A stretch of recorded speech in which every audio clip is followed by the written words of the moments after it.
What's up, everybody? Welcome back to Team Fish Knuckles YouTube channel. Today we're doing another regionals question and answers back-to-back weekends. Last weekend was Seattle, this weekend was Madison. Now we have three people joining me, James, Raul, and Ben.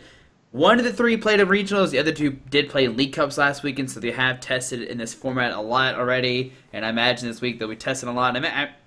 Today's Monday, free day.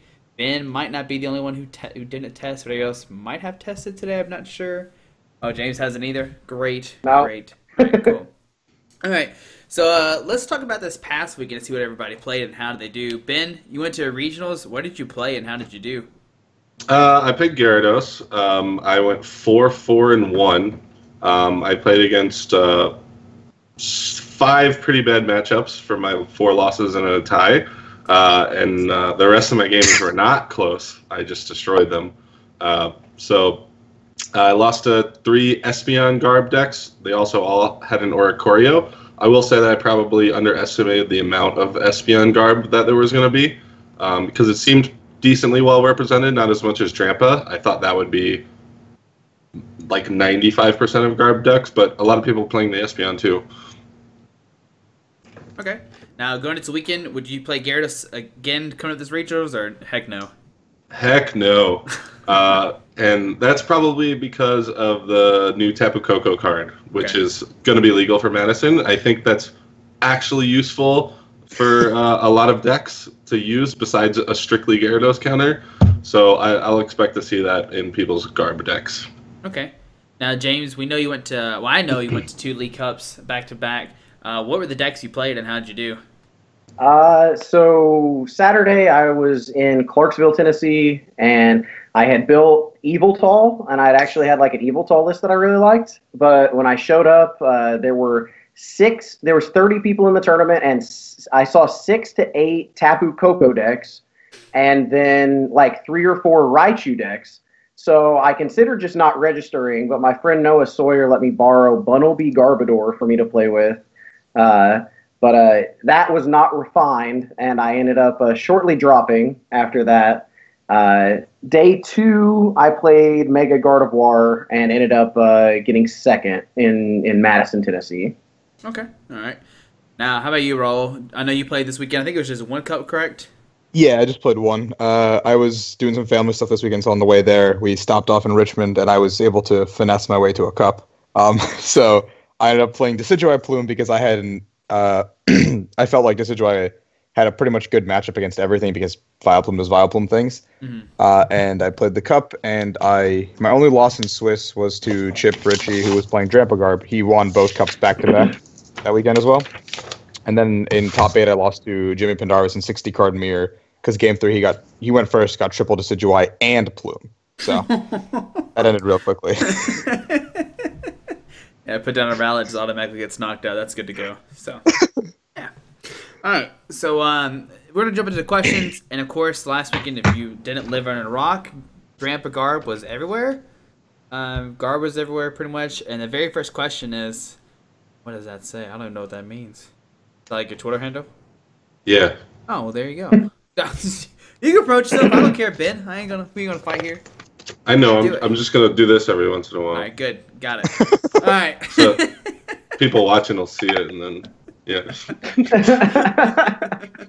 All right, so the very first question, of course, is what is the best way to beat Garbodor? People thought Sylveon was the answer. Like Raul said, Vileplume. You do Vileplume things, you could beat it. But let's go to you, Raul, since you said, the Decidueye was the way to beat Garb, but does it seem like it is? So not. So what's the best way to beat Garbodor, do you think? It's just simply like the way you build your deck. Garbodor, I think, is easy to play around. Drampa, not so much. Because, I don't know if you guys saw the Schultz list with the 15 dark energies and the other stuff in that. That was specifically built to beat Garb decks. And, I'm pretty sure it lost to just Drampa, not the Garb aspect of it. So, just build your decks in a way where you're not as item reliant. You can just use Lele for, Fan Club or Bridget. That's an option now. We can play slower supporters. Okay. And how you been? Imagine this regionals. You saw a lot of Drampa Garb. What was the best way you saw people take it down? Best way I saw people beat it was with Drampa Garb playing better than their opponents. Honestly, that's one of the easiest ways. It's just people playing smart.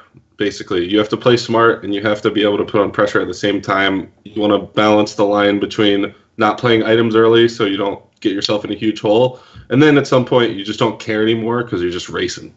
So that's kind of what you have to do. Yeah, I saw on the stream somebody said like, you know, it's Garbodor mirror matches everywhere, but it's not like so painful like Night March was. Like if somebody makes a mistake, you can capitalize down and punish them. So like the good players are going to do actually well nowadays. And James, I know people don't know this, but you actually lost to Garb in the finals with Mega Gardy. I did. Was it just because Garb is just better than Gardy, or do you think Gardy can take down Garbodor? I had beaten Garb 3 other times that day, so I don't think it's that bad of a matchup. But I also know that like I would say that Gardevoir is specifically advantaged, but it's not so advantaged. Like it definitely depends on your draws and depends on their draws. They can go ahead and take you down. If they get like a turn 2 Drampa doing 180, you're probably going to lose, and it happens. Okay. All right. Now, do you think there's another way to beat Drampa Garb besides Drampa Garb, or do you think there's another way? The best way to beat it is to play it. Like Ben was saying, like you were saying, the mirror match is very skill intensive, and if you mess up, you get punished. And I think that the best way to beat it is to play it at this point. I think the deck is extremely good. Okay. All right, so somebody says Garbodor officially beat AF. Probably. I would definitely probably agree. It's one of the best decks in format, if not the best. The next question is best way to play Drampa Garb. This weekend we saw some lists like Brad played Rainbow Energies, other played Magma Base. I don't think anybody played both Rainbow and Magma Base. But what do you think is a better variant role? Do you think the Rainbow or the Magma Base version is better? I think I like the Magma Base version better because you can have an answer to like Silent Lab, and I still think I think a combination is nice too. I think having like maybe like 1 to 2 rainbows and like 1 to 2 base makes it so you're not all in on one strategy. So like, yeah, and because like I feel like Special Energy Hate is gonna make a comeback this weekend because Jirachi promo seems incredibly underrated right now. True. Okay. Now, what about you, James? Would you rather play the Rainbow variant or the Magma Base, or maybe a combination of both, like Raul was saying? Yeah, I agree with Rahul. The list that I've got right now plays 2 Magma Base and 2 Rainbow, and that way you can set it up one of multiple ways. Because the Magma Base, if you don't play Magma Base, it's kind of hard to get like a turn 2 Drampa attacking for 180. And if you can do that, like I don't know what you're disadvantaged against. Okay. How about you, Ben? I know you probably saw both in action this weekend, so what do you think is better? I don't really know yet. I think it's pretty up in the air. I'd have to do a little more. Like James said, the option for that turn 2 180 is pretty important in some matchups, not all of them. It's not hugely important in the mirror, but it can be. Especially if you're trying to like win the game, basically on the second turn. Like if they only have one guy out. Right now, I don't have any in mind. Sure, that's risky because like sure my opponent could play it for me, but they could also be like really smart and just not play it until they need it, or even play it, get 2 damage, and then field blower it away themselves. I'm leaning towards the side of like 1 or 2. Okay, so it looks like everybody's. Are you good? Yeah, something else about it is if you aren't running Magma Base, you should be. I definitely think the deck needs some kind of stadium because I think Delinquent is extremely important in the deck. Right. So yeah. So if you're not running Magma Stadium, then you need to be running Alter or something else, in my opinion, because I think just Delinquent is insane in the deck. Mm-hmm. True. All right, so Ben kind of talked about this, but in Drampa and Garb, now we had Azov last weekend, and some people still played maybe Spinda or something. But Tapu Koko, which is better, Tapu Koko or Azov, and why? Ben, we'll go with you since you brought it up first. Probably Tapu Koko. It's not reliant to have I mean, it's just way more versatile. It's got 130 HP for a basic. You can even do 50 to the active with a choice band. It's got free retreat. It's just all around way better. Okay. And James is the guy who played a bunch of one-ofs this past Saturday. I don't think it was a bunch, but it seemed like a bunch watching you play Guardy. What would you rather play in your list? Would you rather have the Asol or the Tapu Koko? Specifically in Drampa Garb, I think Tapu Koko is definitely the better card, but I need to test more because Asol is extremely strong. Like, I think that it's underrated just because being able to have the single energy attachment and not use a double colorless energy, like Rahul was saying about the special energy hate coming out this weekend, especially with Tapu Koko being legal now. I just think that like enhanced hammers and things like that, like Jirachi especially, is going to be everywhere. And Asol could prove to be really, really good, especially in addition to a Tapu Koko. Okay. And how you roll? You want to add something else to it? Yeah, I think like James was saying, Tapu Koko is the better card overall because there's like literally no downside to playing it. It's got free retreat, 130 HP as a basic, and a DCE is just the attack. So any deck that has a DCE splashable, it fits. But in Drampa Garb, I think it's worth testing both options. And any other deck you should be. I think almost any deck this weekend that plays DCE should have a Koko or two in them. Just because it's so splashable. It's so... That 20 damage spread is going to be so versatile. Like, just that making that math easier on a lot of things. So... Okay. Yeah, they have to answer it. Like, that you can't leave a Tapu Koko unchecked. So... You'll just keep spreading. We just chill. That's very true. All right. So somebody said thoughts on Sylveon with Drampa being popular in Seattle. When I watched the stream, I actually saw a Drampa player destroy a Sylveon player because I don't know how he did it, but he kept just putting so much pressure on him. I don't think Sylveon does answer Drampa immediately unless I'm crazy and I'm wrong. James, what do you think?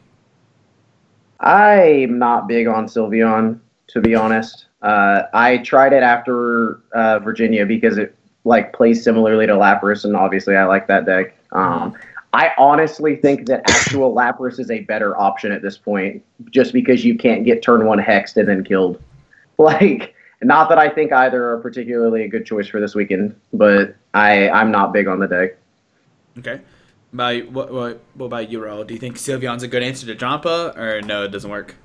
I don't think so, because this past weekend, at my cup as well, I was watching Alex Wilson play Sylveon, and he had played against 2 or 3 Drampa Garbs, and I believe they were all of his losses in Swiss, because Drampa's just insane. Because they put a basic Psychic on it, they're just well, I'm really hoping this Crushing Hammer works, because if it doesn't, we're in a world of hurt. Mm-hmm. And even then, they're expending so many resources to try to get rid of energy, and if they do that, they're leaving themselves vulnerable to Garb. Okay. And Ben, I'm gonna change the question a little bit to you. At regionals, did you see a lot of Sylveon players struggle, or did you see anything I mean, obviously we didn't see make any cut, but did you see any just enjoying their day, or was everybody kind of struggling playing the deck? I do not actually even recall seeing a single person playing it. I'm sure there were, but I literally didn't see any. It's really funny. It came to be one of the most popular cards, and now it's not. I started at 1, 2, and 1. So I was kind of at the low tables a while, and maybe they were at the medium tables. I don't know. Okay, fair enough. All right, so the next question, I don't know how they kind of came to this answer, but somebody said, after this weekend, could Zygarde Carbink make a showing? And I guess they're going to try to counter Drampa with fighting weakness. Ben, what do you think about that? Do you think that's a good counter, just playing straight fighting to counter it? It's a funny meme thing, I guess. You can get the one shot for just 1 energy, which is pretty tight. But it's just I imagine you still just not doing very well versus basically anything else. And sure, Drampa Garb's a big portion of the format. It's probably not very good. All right, what about you, Raul? Do you think any difference than Ben, or you think it's count as one deck, but doesn't count anything else? Pretty much what Ben said. You're beating Drampa, but you lose to everything else. So if you hit 7 Drampas in a row, congrats, you made day 2. But even then, you can lose to Drampa Garb. That's true. Yeah, I don't even think it's like super favorable. Yeah, Drampa Garb's just stupid good. All right, James. The question's gonna be a little bit different to you because, I mean, if people know your history, looking at Mega Tyranitar, and you were like, all right, if I play these 3 decks, I'm gonna win nationals, and we kind of saw that happening. Like you make a top 8. I mean, do you think so? The craze like this can still work nowadays, like playing one deck to counter this single, or no? I mean, the problem is like Tyranitar had like game against any deck that evolved, which was basically everything back then. And Zygarde does have a good Garb matchup from what I've tested, but at the same time, it's like they were saying, like, I can't think of 3 things that Zygarde beats. So I think people get tunnel vision when they see like the top 32 results, because like clearly there was a lot of Drampa Garb in top 32, but that's because they beat everything else to get there. That's not just what literally everyone is playing. And when you go to a regional, you need to expect to play against a whole bunch of stuff, because if you're trying to counter it and you're trying to play something like Zygarde, there's 3 or 4 other people out there trying to do the exact same thing as you and not on the deck themselves. So I think you just have to come prepared to handle anything when you go to a regional. Yeah, there's still plenty of Decidueye out there, and you're not going to beat Decidueye. Okay, so speaking of grass Pokemon, has anybody tested Tapu Bulu, or whatever his name is, at all, or no? A little bit. I thought about it right away because I was testing the Lurantis deck actually for Seattle just to see without like a Vileplume or anything. Mm-hmm. I got pretty discouraged when I just used my brain and realized that Drampa just will knock out the Bulu, but for 180, and there's nothing you can do about that. But it's still a good addition to the deck and does make the deck stronger, and it's a solid option. Yeah, it makes sense. Yeah. Like, Bulu gives Lurantis that, like, option of now you have an attacker that isn't weak to fire and it's a hard hitter. So you actually can do stuff other than just your vanilla 120 and your GX attack being your only out to one-shot things. But, again, Drampa's very oppressive. You can beat Espeon Garb, I think. That's a fine matchup. But Drampa Garb's still a little tough. Okay. James, do you have anything else to say about the Tapu Bulu? Yeah, I do like the Lurantis Bulu deck from what I've tested of it. I do think that deck is strong and it has good matchups against other things in the field as well. But you definitely don't have any kind of overwhelming advantage against Garbodor Drampa. So I think that it's not unwinnable by any stretch of the imagination, but it's still not advantaged. Okay. All right. So we talked about already how Drampa Garb is kind of like the counter to Drampa Garb. So somebody said, will we see lots of counter decks to Drampa Garb in Madison, or will people just tech and learn to play the mirror? So what do you think? You think we'll see just people like, whatever, I'm going to play Drampa Garb, except don't play the mirror, play like 9 rounds in the mirror, or will we see more people trying to counter it? And James, what do you think? Both. You're going to see both. I think that there's going to be so many people trying to counter it this week, especially. I think that not enough people are going to be on it this weekend just because it did super well this last weekend, because a lot of people haven't gotten a crack at the format at all.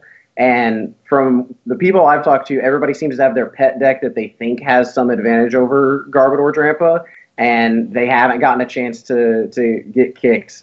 And I think that Madison might be their chance. So I think that I think that you'll see a fair amount of both, but I think that the Garbodor people will probably still do better on average. All right, Ben, how about you? You're talking to a person who's played Virizion Genesect, or Virizion Genesect was the deck. Would you still stick with Drampa Garb now, or are we going to switch different decks? How do you think people are going to do it? Kind of what James said, where they have people have their pet deck. Everyone has a plan until they get punched in the face. So I did. I think people, at least a significant amount of people, look at the results from Seattle and either modify their deck heavily, like that crazy Darkrai build with the 15 darks and the 1/1 Dratini, which is funny. It's so spicy. Yeah. Or people playing Drampa Garb. One of those two. It's going to be like they're going to be like make huge deck changes or play Drampa Garb or just like play Decidueye. All right. And how about you, Raul? You think it's going to be any different? Anything? What do you think? I think like same thing basically, but I think the answer that I think will pop up again this weekend that people kind of forgot about, or like people didn't expect, or sorry, people expected to do well in Seattle, but it didn't, was Greninja. Because I think Greninja has an answer to Drampa Garb to some extent, and that's like what a lot of people will like coming back in. Because I know there's like a lot of Midwest players that are like very on Greninja, like they like Cody Walensky and them. They love their Greninja. They'll bring it back at like a moment's notice. So it's either that or Drampa Garb. People are going to play Drampa Garb. It's going to be a battle of one prize attackers this weekend, for the most part. Okay. Now I know James won regionals with Lapras, and we saw Sosa make top 8 with his Lapras box, or Patch City as he called it. 4 Aqua Patch, 4 Max Elixir. Even a very like heavy like Garbodor field, he still was managed to get top 8. Could Lapras have a shot this weekend and make it maybe win this weekend? Roll, what do you think? Yeah, I think so. Like the way I was watching Sosa play on stream too, he was being very smart about his attachments. Like he was just like, I'm going to sit here and collect for a bit. Unless you're putting Drampa pressure on me, we're going to hang out. We're just going to have a good time here. And like even then, he was just like cycling between his guys, and the Articuno was insanely good from what I saw. So I think Lapras has a very real shot at contention this weekend. Be it in Quad Lapras form or be it in Patch City. Okay. Ben, what do you think? Yeah, I know you probably saw Sosa playing this weekend, and what did you think of it and everything like that? The deck's pretty good. Patch City's the way to go over the any kind of like stalled or energy denial deck. It's really good. Articuno is really good, especially with like Choice Band. Like that could be pretty sick. All right, James. Now we know you won regionals with the other variant that they're talking about, not talking so high about. Do you think that can do well, or would you rather just play like the very aggressive Lapras build, or do you think none of it's going to work this weekend? Well, I think that if I had to play Lapras this weekend, I'd be playing Aqua Patch and all that, and just like Israel did. And I think the problem that's going to happen is that there's going to be like 3 camps of people this weekend, and it's going to be the people on Drampa Garb, and then the people playing their pet deck, which a lot of people's pet deck seems to be Lurantis, which I don't think is a good matchup for Lapras. And and that also wasn't super represented this last weekend because Tapu Bulu wasn't legal. But I think that the third camp of people, the people that don't have a pet deck and the people that aren't playing Garbodor, they're going to look to the other 2 decks that top-8'd Seattle, which was Vespiquen and Lapras, and more people are going to gravitate towards a deck like Lapras on average than a deck like Vespiquen. So I think you're going to see a fair amount of Lapras this weekend from those people that don't have a pet deck and aren't playing Drampa. I don't think they'll do well either. I don't particularly think the deck is like amazing, but I do think that Israel Sosa, when he has patches, is pretty amazing. So I agree with that entirely. I think that a lot of people are going to try and pick up the water deck and not be happy with their results. Yeah. Agreed. Okay. So the next question is, oh man, is the solution to the new Garb heavy format to play new decks or to play new engines in the old decks? People have discussed decks with lowering their no counts of staple item cards like Ultra Ball, VS Seekers. Is this crazy talk or viable? I know this weekend, like we said, there was a deck that won. It played no VS Seekers, a 4/4 of Lysander N and Sycamore, like 20 Darks or 19 Dark Energies, whatever it was, and Dragonair. Now, do you think... Did I see Dragonairs and Energies? But I can teach you Dragonair and like other stuff. But do you think other decks can do this? Or do you think this have to be like one deck? Or we're going to play totally different new decks? Ben, what do you think? I don't think any decks can do that. That was in Europe. It doesn't count. All right. But as far as like new decks versus old decks thing, this is another joke too. But the new deck is Drampa Garb, and that's how you beat Drampa Garb. So new decks. All right. Okay. All right, James, from somebody who loves Dark, like we know you love Dark, right? You play it a lot. Do you think that just... I guess the first question, do you think that Dark deck can actually do good here in America, or do you think it's just a Europe thing, like Ben said? I don't know. I know that as soon as I just got in from Tennessee when we started this, so whenever this ends, I'm going to start testing again. And I'm gonna test out Darkrai without all the good cards and see what happens. But I don't know how my results will be. But I'd like to see if there's any merit to it, and hopefully there is. And if not, then I'll be sleeving up Garbodor probably. Now, do you think this is the only deck that they could take advantage of like a new, totally different engine, or like Ben said, whatever, you got to go Drampa Garb. There's no other way. I think that if you're playing evolutions, then you probably need to have a Garbodor in your deck. I think there might be, if there's going to be a deck that can abuse a different kind of engine, it's going to be a basic Reliant deck like Darkrai. Okay. But I don't know. How about you, Raul?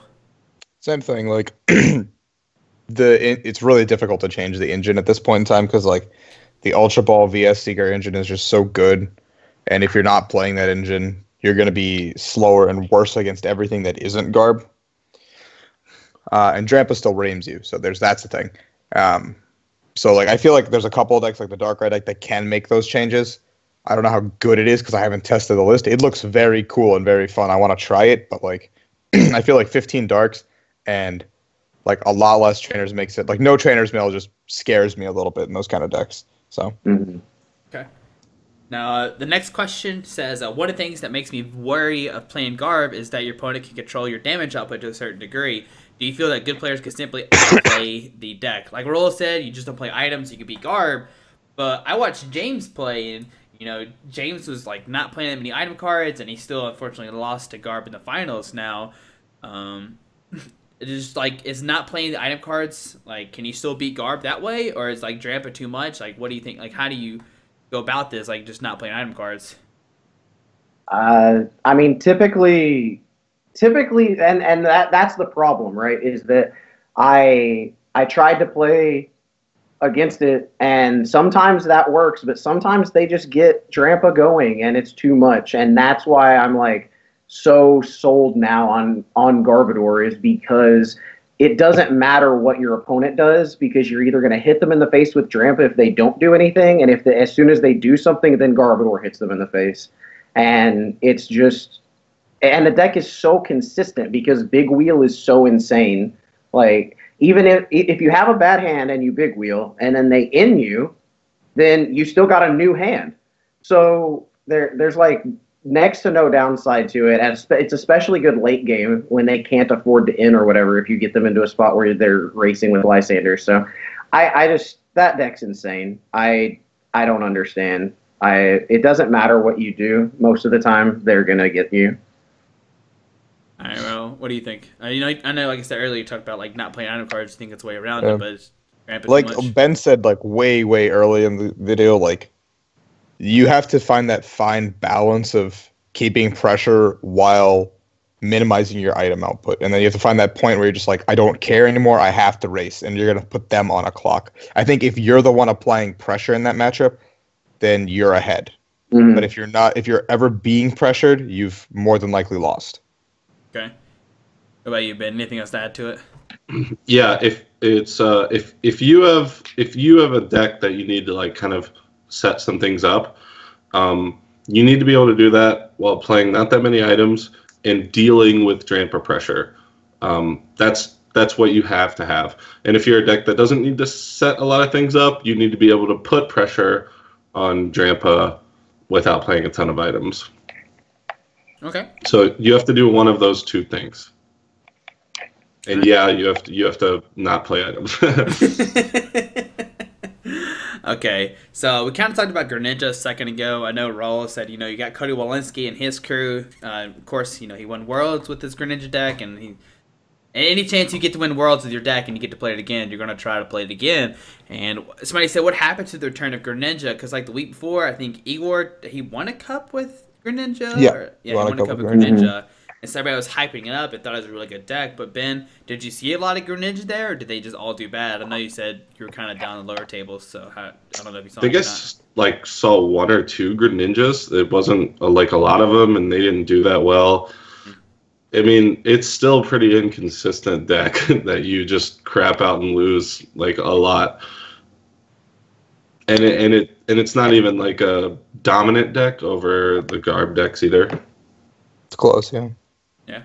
Right, Roll. Have you tested Greninja on anyway? Yeah, I have, just because, even though I said I'd never play in a tournament again, because the deck just destroys itself, you're like, oh, man, this is going to be a great game. Froakie Pass. Yeah, all right, let's go to the next one. I tested it, and it's still got, like, like Ben said, the fundamental flaw that it is Greninja. Like, it won't set up a lot of the games, and that's bound to be your undoing at the end of the day. And I don't think there's many people who will take the risk to pick it up. But I think the people who have found success with Greninja are more inclined to pick it up again. They're just going to be like, I've already done well with it. I've played this deck long enough where I've had my goods with Greninja, my bads with Greninja. Like, I'm in it for the long haul, basically. Okay. What about you, James? Do you think it has a shot at all? I hate that deck. I played Greninja at the only regional this year that I didn't cash because I just kept going Froakie Pass. Oh, this is fun. Mm-hmm. And clearly it's a powerful deck, but I think a lot of people right now are playing it incorrectly because I don't think they realize how much that deck changed. You have to shadow stitching with a choice band and take slow prizes now rather than trying to race people. And I think that that's something that people haven't adapted to. I think that Greninja's the type of deck where as long as you're drawing decent, it definitely accentuates good players. So it does not shock me to see people like Jimmy Pendarvis or Brad Curcia, these guys Igor winning with Greninja. But I feel like just like Rahul was saying, unless you played it tons and tons and tons before and you don't tilt with the Froakies, because that's what always happened with me. I would just tilt whenever I'd lose a game to starting nothing. I don't like that deck, but it also wouldn't surprise me to see it do well this weekend because it does have a decent Garbodor matchup. That's true. I mean, so the thing y'all keep saying, I tested the deck, and I think one of the problems with Greninja, James kind of said, it's kind of slow now. And if you get an early Drampa, like we've been saying, you just put so much pressure over Berserk, and you just one-shot Greninjas over and over again, and they can really never streamline attackers. And I think that's one of the big things that I don't know, it makes it not seem very good now. I could be wrong, but maybe they'll put the Jirachis back in there like they did have, and maybe they'll help them beat the Drampas and stuff like that. Yeah. So, all right. So we all know Andrew Wambault. We know he's got some ideas sometimes, and he made an article talking about Solgaleo Rayquaza. Someone said, is this deck actually good? Do you think it can perform well in the meta? I don't know if anybody's any tested this Solgaleo Rayquaza or have any thoughts on it. I know I haven't tested it, or I didn't even looked at it. He said Solgaleo Rayquaza, and I was like, no, I'm good, Andrew. I'm good. Not today. What Rayquaza? The 30, the DC for 30, get energies from your discard. Basic. Yeah. Oh. Not like we're going to Immobreak Rayquaza. No, not that one. Right. Yeah. So, I mean, do you think Solgaleo Rayquaza itself, do you think Solgaleo by itself is good enough to take down a Garbodor? Do you think it's good in this meta? All that kind of good stuff. Well, Ben, we'll go with you since you seemed so happy about it. Yeah. I have not done that matchup before, but Pram has done the matchup, and it was actually pretty scary for him because they didn't have to play a ton of items, and then they just got 5 energies out, cards out on the field, and kind of started going nuts. But eventually he did come back in all of those games, and I think that's what the Garb deck will do. Mm-hmm. Okay. Yeah. What about you, James? Have you thought about Solgaleo at all, or no? I don't know about Solgaleo Rayquaza specifically. I haven't tested that, but it's kind of the same thing Ben was saying. The longer the game goes, the better Garbodor gets, just because the more cards get played. And I feel like you're able to come back against pretty much anything with Garb, and I'm not super sold on playing Rare Candy in my deck in a format where I get punished extra hard for it now. So I don't know. I'll test it this week, but that's my first instinct on thinking about playing Rare Candy right now. Yeah. And Raul, you got anything else to add on? You think it's not super agree with both of them. It's just Solgaleo gets up to early leads because he can get 5 energy on the board, but then what are you gonna do about 120 HP Garbodor? Get 3 energy on to knock it out? That's a huge commitment. It's true. And I think one of the things we should note is that last weekend, Russell was talking about Metagross Solgaleo. Metagross in general, and saying it's a good deck. It beats Garb, blah, blah, blah. You barely use any red candies. If you see, instead he played Vikavolt. I mean, even he was sold on Metal and didn't play it, so maybe that's a sign of something that maybe Metal's not so good right now. I haven't talked about it, so I have no idea. I beat 2 Solgaleo Metagross decks at regionals. Nice. You're Gyarados, so... I did 270.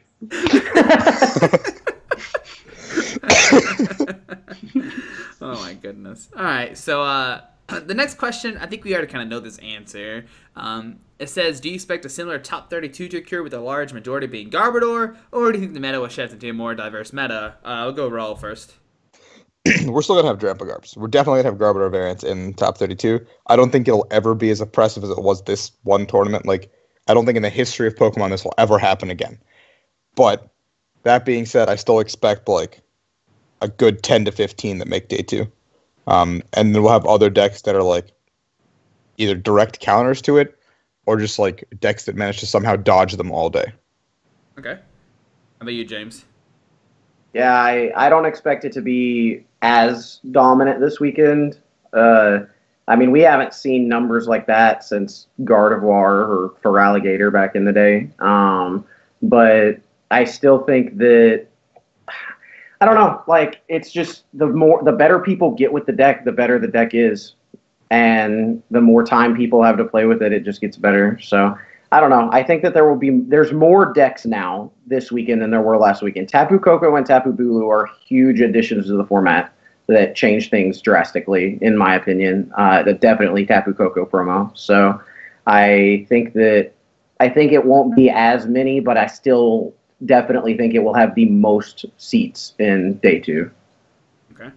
And how about you, Ben? I know you're really hyped on this Drampa Garb. Do you think it's take all of 32, or do you think like 5 decks you get that are not Drampa Garb? I actually think probably not 24 out of the 32 Garb decks like we had last weekend. But I actually probably think like 16 to 20 Garb decks. All right.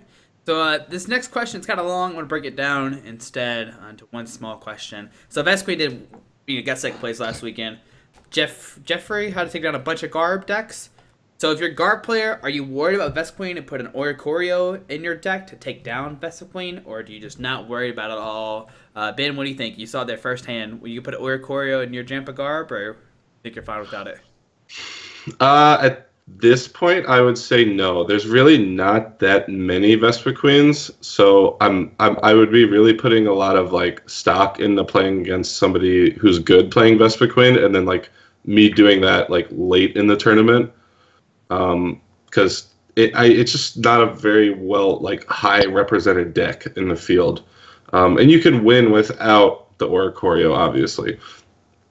If it becomes like super huge, like maybe I can't see a scenario where it would be super huge in Mexico when I go there, but maybe by internationals it'll like maybe it'll win like the next 2 regionals, and then like when internationals comes along, it's a humongous deck, and then I would play an Oricorio. But yeah, it's a really simple solution. It's not like auto winning you that matchup. Players smart like Jeff Chang, I'm sure he probably played maybe against one Oricorio at least throughout the tournament, and he still got second place. So guy knows what he's doing. That's true. What about you, James? Do you put the Oricorio in your deck, or not worry about it like Ben's not? No, I'm not. I'm not playing Oricorio. I don't think that it's just like he was saying. I don't think it's as represented yet to warrant a tech inclusion. But if you're gonna tech something, then play Karen instead. Like you can search that out with Tapu Boot or Tapu whichever Tapu is good. Lele, you can search it out with that one. And I think that that's the better tech, because that also at least helps you somewhat in some situation. Like it's like an extra super rod that's really bad.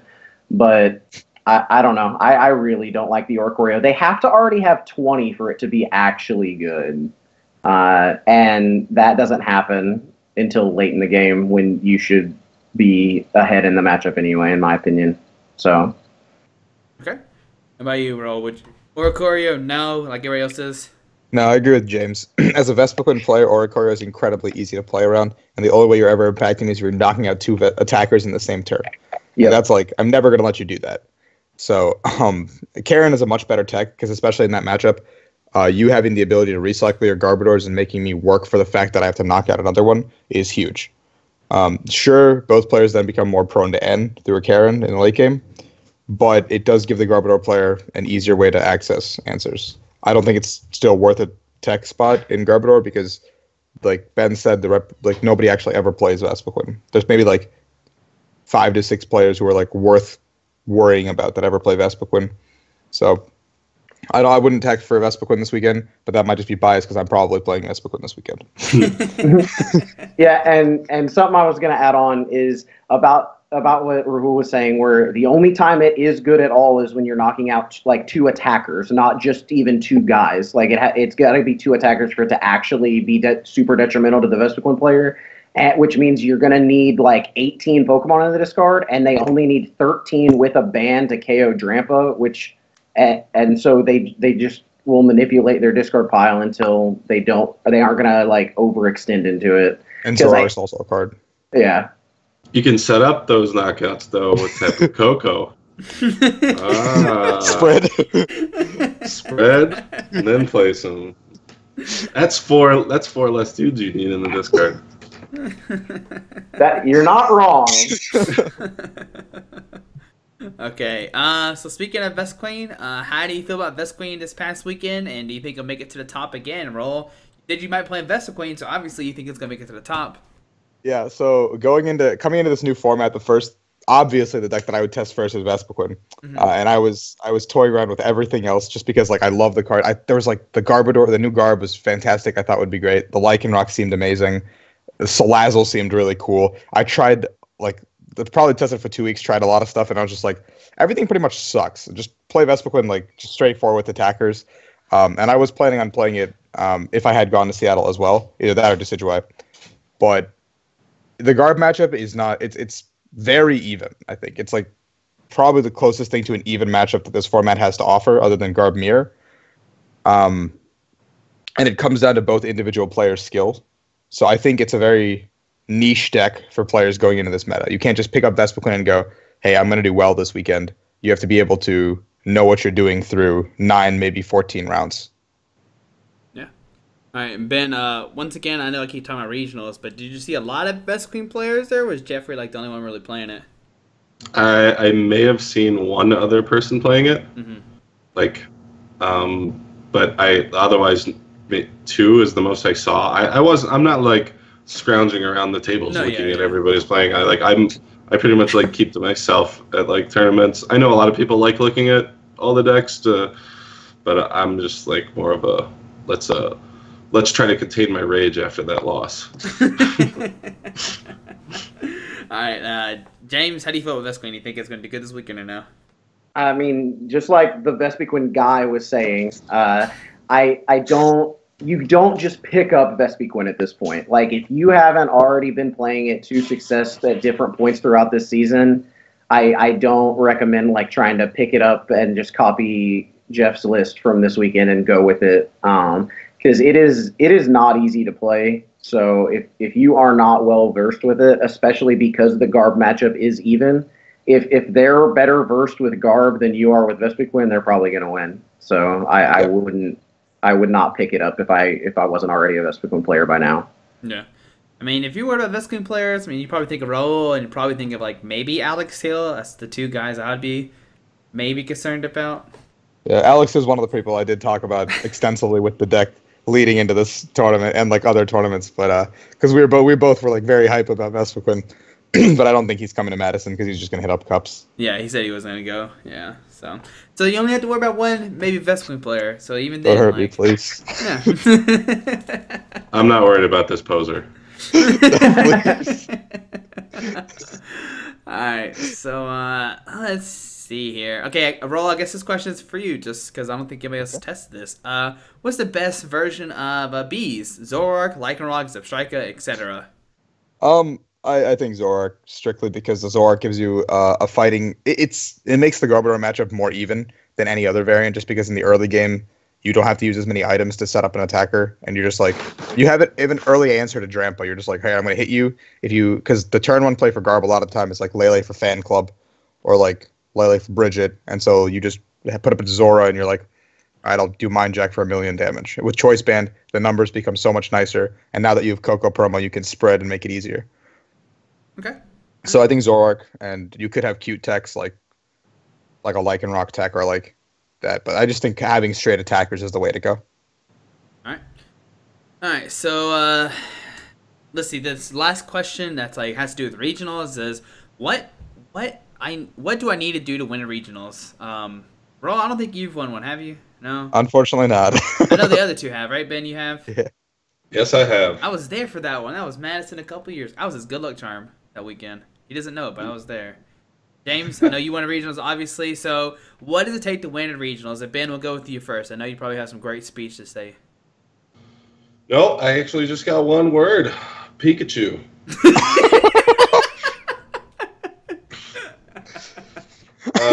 On a serious note, I practiced a lot with that deck. I played a heck of a ton of games. So in order to win the regionals, make sure you know all of your matchups. Play one of the best decks that you can, and figure out for yourself. Because I didn't get I had to change lists. You know, everybody has their own thing, and I'm pretty sure I was the only person playing a potion in my deck, and it was actually insanely good. So it's just a lot of work ethic and making smart decisions about what you're playing, what cards are in your deck, and at that point you just got to have a lucky day. Very true. All right, James, how about you? How do you win the regionals? I mean, consistency. You can't rely on a deck that's hit or miss. Like, you've got to have a deck that pretty much does its thing every game for the most part. Also, just like Ben was saying, doing something that catches your opponent off guard, and playing tech cards like that, finding spots in your list for tech cards while remaining consistent is super important. Because once your opponent has to pick up one of your cards to read, then they're out of the game. They're being taken out of the game for a second to observe what's going on, like with Steven or whatever. And as long as you're playing cards for a reason in your deck, finding those niche cards like Potion, like Steven, things like that, that is a huge deal. Okay. And Raul, we know you haven't won regionals, but you made top at multiple. I mean, your most recent one was top 4, if I remember correctly. Yeah, St. Louis. Yeah. So how do you get over that hump, and how do you win regionals? It comes down to consistency, making the most consistent deck, because you're not trying to be as cute as possible. You're just trying to get through as many rounds as you can without losing games. You're just trying to do your own thing and then leave the rest of fate, pretty much. And you have to kind of in the current formats that have existed, in every format I think so far, there's always been one or two decks you're just like, well, if I hit that, it's over for me. But I just have to hope that isn't well represented in the meta. And for me, unfortunately, I have been hitting those. So that has been my hump. Anaheim, I top 8'd, and I hit the only Dark Tina in top 8, and I was like, this is real unfortunate. I understand your pain, Roll. I would have won regionals, but I had to hit the only Embor in top cut in top 4. Thank you, Kyle. Yeah, like Ben said, you got to get a little lucky at the end of the day. Yeah, true. Always at the end. So. Yeah, the regional before, the week before I won the regional, I got 3rd at a regional, and I played against Embor in top 4.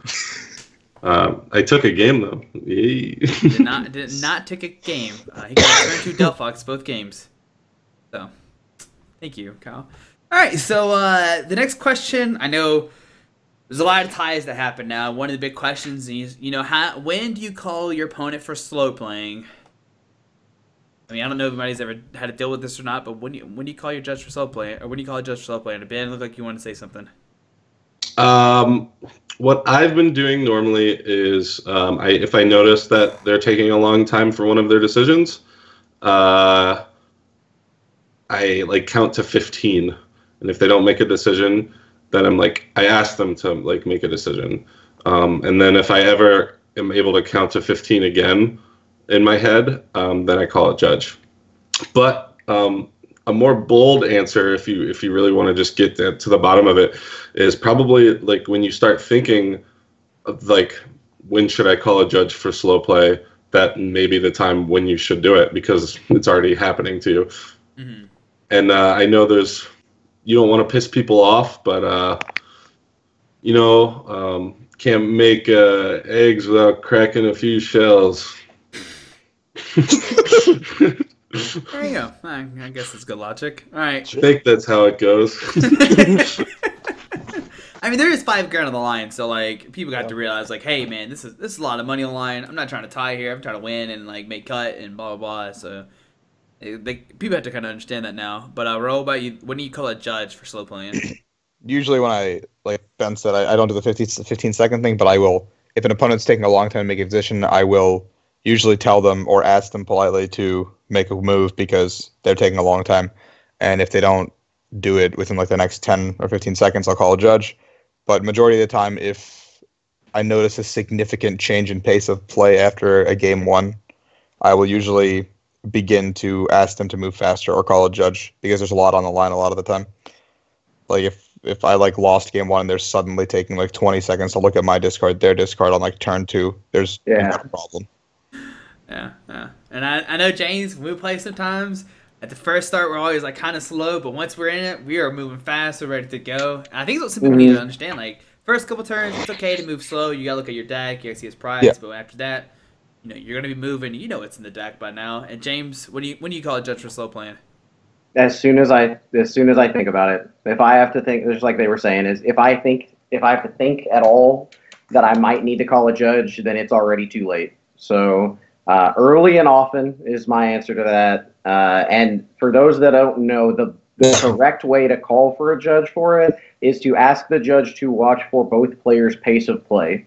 You don't want to sit here and like go, hey, my opponent's stalling me, because that's not the way to go about things. But if you just tell the judge, and that, you always, just like Rahul was saying and everything, you always should ask your opponent, hey, could you please make a decision? Hey, could we please move a little faster? First, but then after that, just ask the judge to watch for pace of play, and because it's gonna feel way worse having that happen to you than anything else. It feels way worse when you lose because of that than like drawing bad or anything else, because you feel like there's something that you could have done about it and didn't. And that has happened to me several big tournaments in the past. Nationals 2009, I remember very vividly, and I wish that I would have called a judge. So yeah. Like I said, I think the big thing is like during the opening turns is you're gonna see people are gonna take a time to look through their decks, but that's fine. I mean, anybody here will agree to that. Like the first deck check is always like the most important, but after that, just make sure they take call a judge if needed and everything like that. Now, somebody said, that's a good question, how many people do you expect at the U.S. International? I don't know why they want to know this, but how many people do you expect to be at Internationals, James? Over 1,500. Over 1,500? All right, Raul, Masters or total? I was just asking James. Okay. I'm not. How many did we have last year? Does anyone know? Around 1,100. Yeah, I think then Masters is going to be 1,500 or more. Okay. Easy. How about you, Roll? I would put safe bet 1,700-ish. Risky call about 2,000. Okay. And Ben, how about you? This is a tough one. Toughest question of the night. 1,700, maybe. Okay, 15 to 17. 15 to 17. My exact guess is going to be 1738. I'm pretty sure that's what it's going to be. So. All right. So the last final question is something I want to ask about that I've noticed. So now we have streams this weekend. Madison is going to be streamed. Pokemon is going to be streaming it. Now, there's some situations where we have to rewind game state, and this is because we have footage now. We actually can watch footage to see, like, hey, we need to rewind this because of X, Y, Z. But, let's say, should we be able to rewind, should we rewind game state? Because there's that one game that's happening, but there's a billion other games that are happening at the same time that people might make mistakes, we don't catch. Is it fair to rewind that one game, or should we rewind it because we know that something happened? And Ben, we'll go with you. I don't know. That's an interesting question. I ain't never thought about it like that before. I think it's fine to rewind that one game, I guess. Personally, I probably think there should be harsher penalties for breaking the rules. You know, like I think there should be more like game losses and stuff. Just because you shouldn't do it, and like it doesn't matter like why it happened, but it happened. You could rewind it, like especially like stream ones, you can rewind the heck out of it. But yeah, I think it's fine to rewind it on principle, but I also think there should be harsher penalties. Okay. Now let's say like it's an accident, both players don't catch it. Do you think people should still be punished for that, Ben, or do you think like neither player caught it? Okay. Okay. Mm-hmm. All right. How about you, Raul? How do you feel about this? Should we rewind the game or no? Because the other games can. Oh, you got. Hold on. Let me clarify. There's some things that it's kind of like magic. They have these like things that are like triggers, right? And you have to like remember to do it. Versus in Pokemon, when my opponent forgets to do something, I have to tell them. Like even if it's like beneficial for me. Like if they, if they play down a Pokemon under the Team Magma base and they don't put damage on it, sometimes that's beneficial for me that if they forgot to put damage on it, but sometimes it's beneficial for me if they do put damage on it. So I don't know. It's a tricky subject with like certain things that should. It's weird. It's a weird gray area that nobody's really talked about, I don't think, before. Yeah. All right. Raul, how do you feel? Do you think we should rewind that one game or no, because the other games can't be rewound? It's not fair for those players. I don't think that they should be rewound purely because if we sit there rewinding all the small mistakes that happen on stream, we're going to be there for hours. And because as we've seen recently, there's been a lot of stream mishaps, etc. Mm-hmm. So like catching small things on stream, it would take a while to keep rewinding and we'd have a very long tournament.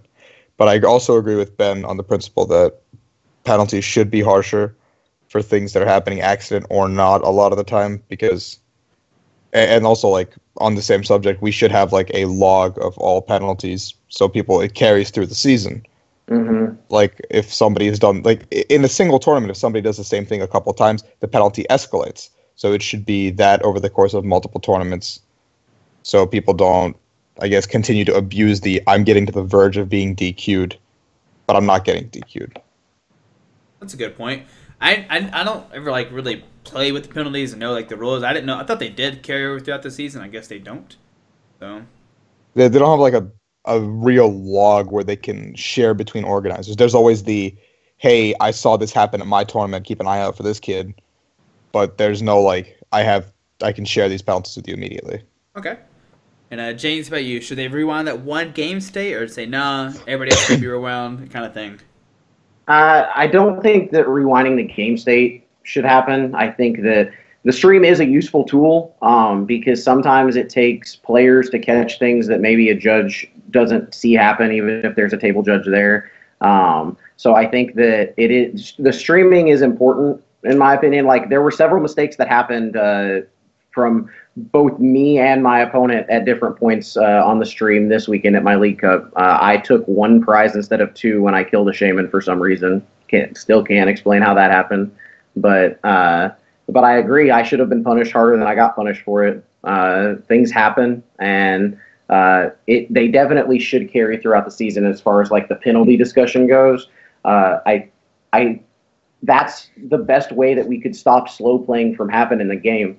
is if there's a guy that slow plays constantly, but only one guy every tournament he goes to calls him out for it, then that guy's never going to get punished for doing it because it's only going to happen one time each time. But if it's the fourth regional in a row where in round 9 this guy has stalled somebody out, then if they just look back and see everything that he's done, maybe it's a different penalty at that point. I don't know.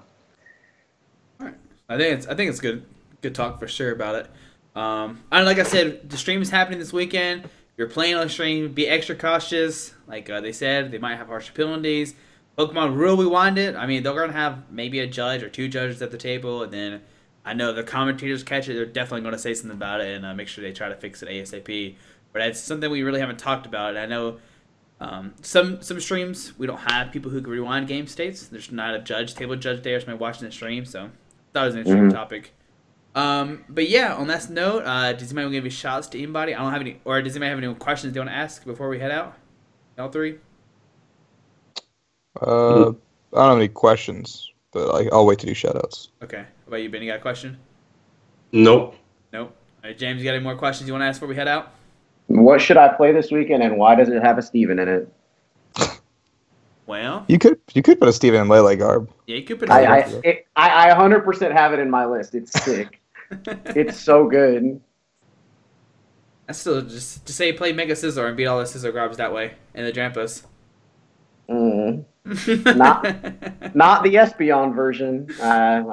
My Caesar will get lit up. All right, I don't know the answer. I'm just not playing this weekend, so I don't have to worry about that. I would say play Decidueye. That's my answer. Everything just like Raul said, just get Vileplume out and just fingers crossed. Like, yeah, please don't kill me. If you get a turn with Vileplume, they can't get a turn 2 Garb that easy. So true. That's my theory. So yeah. All right, now shout outs. We'll let Raul go first. All right, I'll shout out my YouTube at the Chaos Gym. Check that out. Shout out to my team CCG Castle. Go to tcgcastle.com and use promo code CCGTeam5 for 5% off all your card needs. They do have Bulu for like $4, which is insane, so I bought like 4. Even though the card's not going to be good. I bought 2 extra because I don't think Ryan's ever going to buy them because he's lazy. But other than that, shout out to Squeaky for having me on. Great to be here. And yeah, see you guys in Madison. All right. James, how you want to give a shout out to anybody? Yeah, shout out to my teammate Alex Hamilton. Shout out to 60cards.net. I actually am starting writing for them. My first article is getting submitted tonight, so be sure to check that out. And other than that, thanks for having me on. All right, Ben, best for last. What do you got? Somebody invite me to a team, please. I don't have anyone to talk to. Pram doesn't talk to me. TFA plays solo, so I can't say too much. Also, check out my Twitter at EdselPotter. I got some fire tweets, baby. And also Facebook.com/groups/BenFonte, the *1 entertainment source for Pokemon trading card game internet fun. We've given out pack credits on the daily. We got shirts. I was hanging out with one of my other Ben Fonte guys. He was wearing my shirt last night. We were hitting up the bars. It's a great time. So just make sure to check that out. Yeah. And don't worry, guys. You want the links. Links are all down below in the descriptions. Don't worry. I'll make sure I get everything from these guys. But, guys, thank you so much for doing this.